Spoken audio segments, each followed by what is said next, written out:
யாழ்ப்பாணத்தில் நல்லூர் ராசதானியில் தமிழ் மன்னர்களால் 4 திசைகளிலும் ஆலயங்கள் அமைக்கப்பட்டது. அதில் ஒரு ஆலயமாக வீரமாகாளியம்மன் கோயில் காணப்படுகிறது. இது 200 ஆண்டுகளுக்கு மேல் பழமை வாய்ந்தது. ஒரு நாள் இரவு வேளையில் இளைஞர்கள் திரைப்படத்தை பார்த்துவிட்டு வரும் வேளையில் ஒரு அழகிய பெண் தனியாக நின்று கொண்டிருந்தாள். அவளை இளைஞர்கள் நெருங்கிய பொழுது கோயிலுக்கு உள்ளே சென்று மறைந்து விட்டாள். இதை இளைஞர்கள் அவதானித்த பொழுது ஒரு அதிர்ச்சி காத்திருந்தது.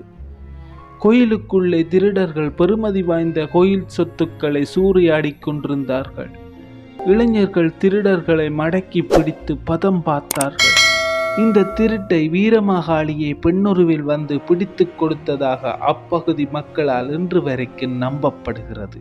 அது மட்டுமல்ல, சங்கிலி மன்னன் ஐரோப்பியருடன் போருக்கு செல்ல முன்னர் இவ்வாலயத்தில் வாளினை வைத்து வழிபட்டு சென்றதாகவும், அப்போரில் வெற்றி பெற்று ஐரோப்பியர்களிடமிருந்து கைப்பற்றிய வாளினை அம்மனுக்கு வழங்கியதாகவும், அவ்வாள் நீண்ட காலமாக அவ்வாலயத்தில் இருந்ததாகவும், யுத்தம் நடைபெற்ற காலத்தின் பின்னர் சிங்களவர்கள் திருடிச் சென்று அருங்காட்சியகத்தில் வைத்திருப்பதாகவும் அறியப்படுகிறது.